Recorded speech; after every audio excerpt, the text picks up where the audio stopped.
안녕하세요, 곽찬입니다.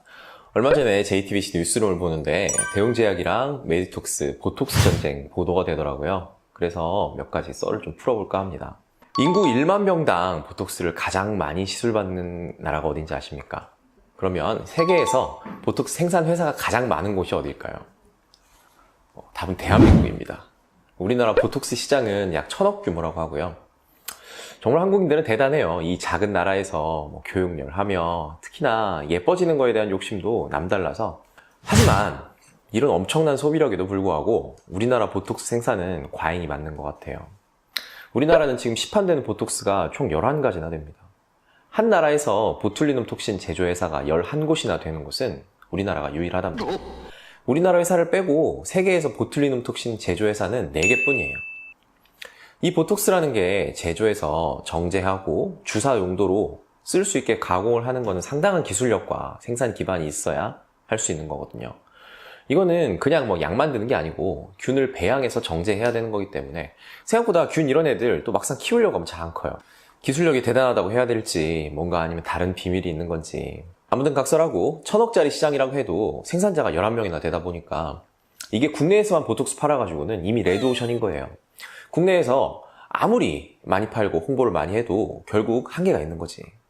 거기다가 한 나라에 11개 업체가 난립해 있다는 것 자체가 이미 대단한 대한민국이다 국뽕에 취할 수도 있겠지만 이미 비정상적인 상황인 거예요. 쉽게 말해서 이 중에 한둘 남고 다 정리될 거라고 보는 사람도 많습니다. 조금 이해가 되시나요? 업체들 입장에서는 이게 매출이 줄어드는 정도가 아니라 여기 시장 주도권을 뺏기면 그냥 죽는 거예요.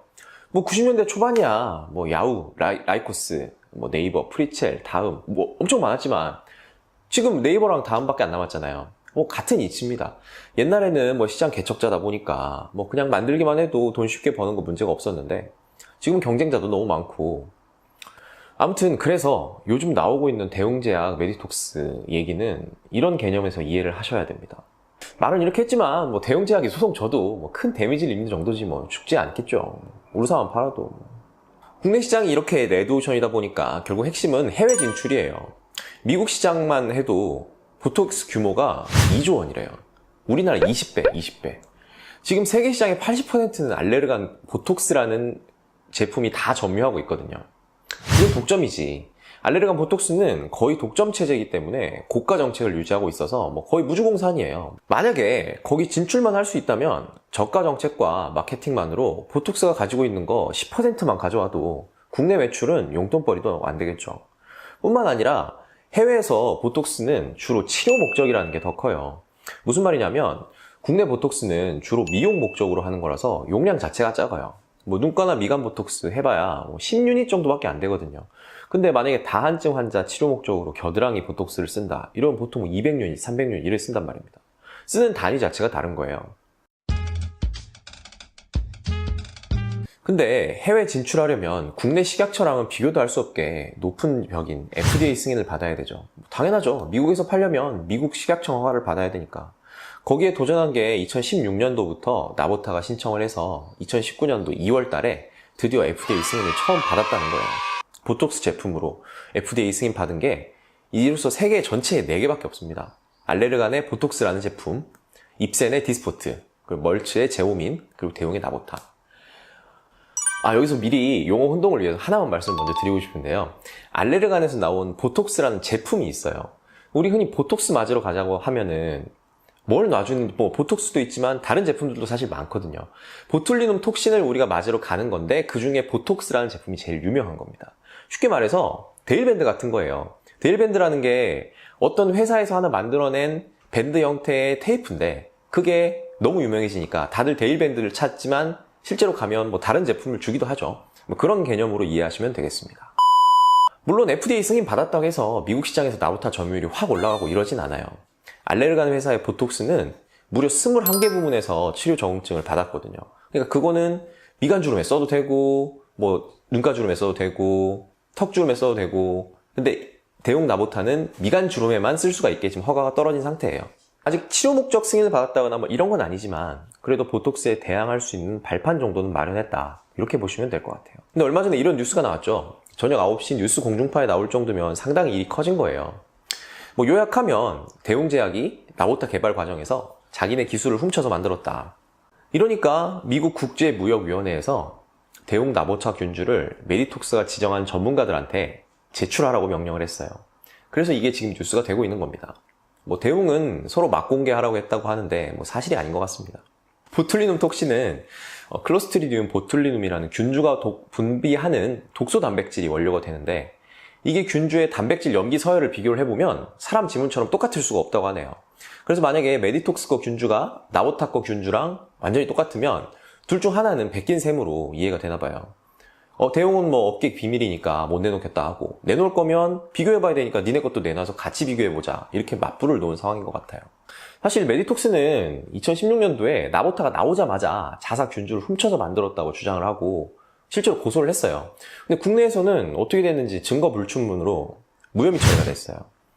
균주가 똑같다고 해도 훔쳐온 게 아닐 수도 있다, 자기들이 배양해서 그렇게 나왔을 수도 있다, 이런 대웅 측 주장이 인정이 됐나 봐요. 근데 막상 미국에서 팔려고 보니까 미국 FDA에서는 좀 심각했는지 아니면 다른 로비가 있었는지 균주 출처를 제출하라고 다시 명령이 떨어진 거예요. 서론이 너무 길었던 것 같은데요. 남의 나라 불구경이라고 생각하실지 모르겠지만은 이게 또 알고 보면 은근 재미가 있고, 또 주식하시는 분들은 진짜 관심이 많으실 수도 있어요. 몇 가지 관전 포인트를 제가 한번 알려드릴까 하는데, 한번 여러분들도 보시고 관전을 해보시면 좀 재미가 있을지도 모르겠습니다. 제일 먼저 말씀드리고 싶은 거는 시장 규모에 관한 겁니다. 메디톡스하고 대웅제약, 이 두 회사 이름만 들었을 때 어디가 더 큰 회사일 것 같습니까? 대웅제약이라고 생각하실지 모르겠는데 메디톡스가 시가총액 기준으로 훨씬 더 큰 회사예요. 2019년 5월달 기준으로 메디톡스 시가총액이 2조 6,400억입니다. 많이 떨어져서 이런 정도예요. 대웅제약은 1조 8,800억이고요. 개념이 좀 잡히시나요? 우루사도 팔고 뭐도 팔고 하는 전통의 대웅제약보다 생긴 지 20년도 안 된 보톡스만 만드는 회사가 더 크다고요. 왜 대웅이 이미 공급 과잉이라고 아까 여러 번 얘기했는데 레드오션에 이렇게 다시 뛰어든 이유가 있는 거겠죠. 한번 생각을 해볼 필요가 있어요. 참고로 메디톡스 말고도 휴젤이라는 회사도 있고 엄청 큽니다. 휴젤이 지금 국내 1위거든요. 보톡스 시장이 이렇게 큰 거예요. 아까도 말씀드렸던 부분인데, 보톡스라는 것은 알레르간이라는 회사에서 개발한 보툴리눔 톡신 주사제의 하나의 상품명이에요. 아까 말씀드렸죠. 데일밴드 같은 거라고. 알레르간 보톡스가 맨 처음 나와가지고 너무 시장을 다 잠식하고 거의 독점적 체제를 형성을 하게 되니까 한국 시내에서는 보톡스 맞고 싶다 하면 보톡스가 없는 병원이 대부분이에요. 이상하게 알레르간은 고가 정책을 고집을 해가지고 조금만 가격 낮추고 이러면 엄청 많이 팔릴 것 같은데도 이상하게 가격을 안 낮춥니다. 국산 보톡스 제품 2배 이상 가격을 부르고 한국 특유의 국뽕 의식들과 결부되면서 한국 시장에서는 오리지널인데도 점유율이 매우 낮죠.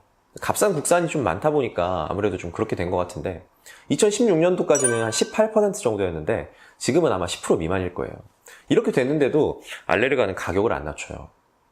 희한하죠. 오리지널 프리미엄 있고 가격 조금만 낮춰도 경쟁력이 있을 것 같은데 왜 안 낮추는지 정말 모르겠어요.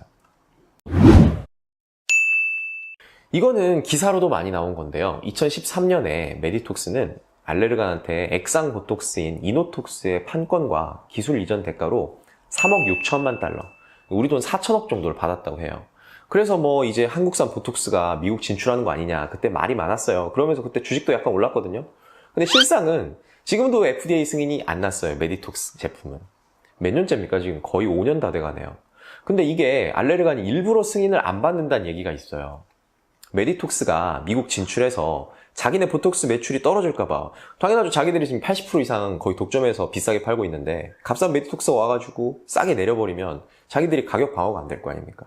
그러니까 미리 그거를 비싼 값에 사놓고 진행을 안 한다, 이런 이야기가 설이 있습니다. 근데 이거는 제 의견이 아니라 실제로 미국에서 이걸로 소송을 한 적이 있습니다. 미국 사람들이 싼 한국산 보톡스 못 들어오게 자기네가 미리 사가지고 막았다. 자기들은 독점적인 보톡스를 비싸게 맞게 돼서 손해를 봤으니까 고소를 하겠다는 거죠. 메디톡스 메디톡신이라는 제품은 2001년도부터 시판이 되기 시작했고, 대웅 나보타는 2014년도에 국내 처음 시판을 시작했습니다. 그러니까 대웅 나보타는 메디톡스 입장에선 완전 신출내기 초짜 업체인 거예요. 근데 출시하자마자 해외를 염두에 두고 국내 시판 시작하면서 바로 FDA 문 두드리기 시작해서 오늘날 FDA 승인을 받았다. 이렇게 보시면 되겠습니다. 이쯤 듣고 나면 조금 짚히시는 게 있을지도 모르겠네요. 그러니까 90년대에 진짜 알레르간 보톡스밖에 없을 때 너무 진짜 무주공산이니까 메디톡스가 2000년에 국산 보톡스를 만들어서 재미를 많이 봤죠. 근데 시간이 흐르고 국내 경쟁 업체가 우후죽순 늘어나고 국내에서만 허가하는 시장이 이제 포화 상태가 되니까 해외 진출에 눈을 돌렸겠죠. 2010년도 중반까지는 메디톡스가 1위였어요. 근데 지금 국내 업계 1위는 휴젤이라는 회사예요. 여기도 2001년도에 만들어졌다고 하는데 메디톡스 다음 해에 생겼죠. 여기도 지금 시가총액 1조 7천억짜리 회사입니다. 대웅보다 커요. 아무튼 국내 시장이 빡세서 해외 진출을 해야겠다고 생각을 했는데 갑자기 4천억 받고 미국에 팔아버리고 미국 진출을 사실상 접었단 말이죠. 자, 여기도 100% 소설입니다. 4천억이 엄청 큰 돈 아닌가 싶을 수도 있겠지만 미국 시장만 2조 원대 시장이에요. 시가총액이 2조 6천억, 지금 떨어져서 이 정도고 옛날에는 3조 넘었거든요. 4천억만 받고 미국 진출을 포기한다? 그리고 그걸 산 회사는 세계 시장 다 먹고 있는 매머드급 회사인데 한국에서는 공격적인 판매도 안 하고 가격도 올리지 않아요. 그래서 저는 뭔가 이제 의심이 좀 된다는 거예요. 서로 간에 암묵적인 거래가 있지 않았겠느냐. 네 밥그릇 안 뺏을게. 이까지만 해라.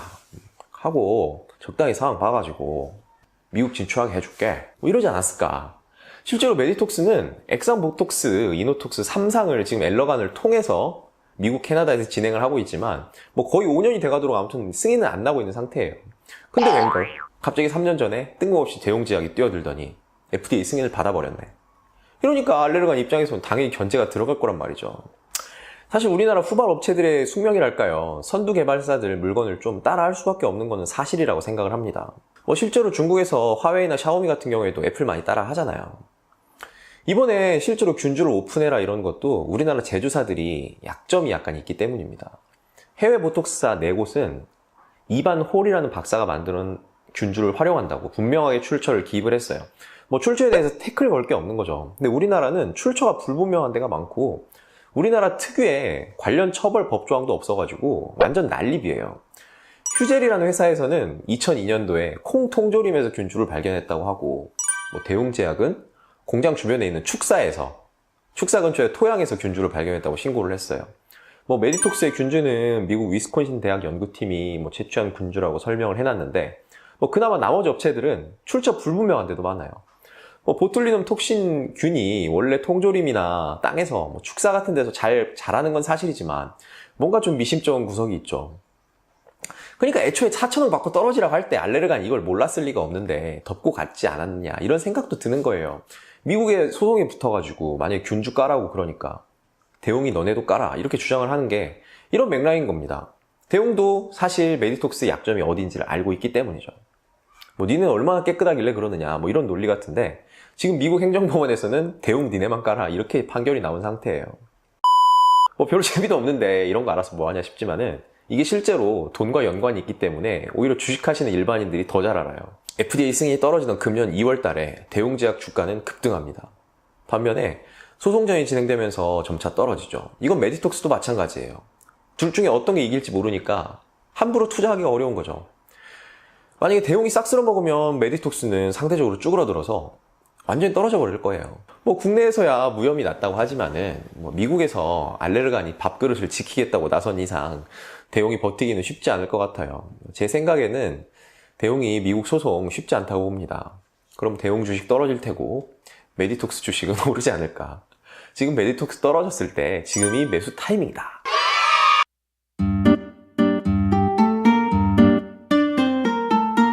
조금 이해가 되셨나요? 보톡스고 뭐고 다 돈 때문에 일어나는 일인 것 같습니다. 시장의 논리는 그야말로 냉정하죠. 사실상 보톡스 시장을 독점하고 있는 알레르간이 얼마나 지금 같은 독점적 지위를 지킬 수 있을지, 메디톡스 주식은 어떻게 될지 저도 궁금하네요. 오늘 영상은 여기까지입니다. 도움이 되셨다면 좋아요, 구독 부탁드리고요.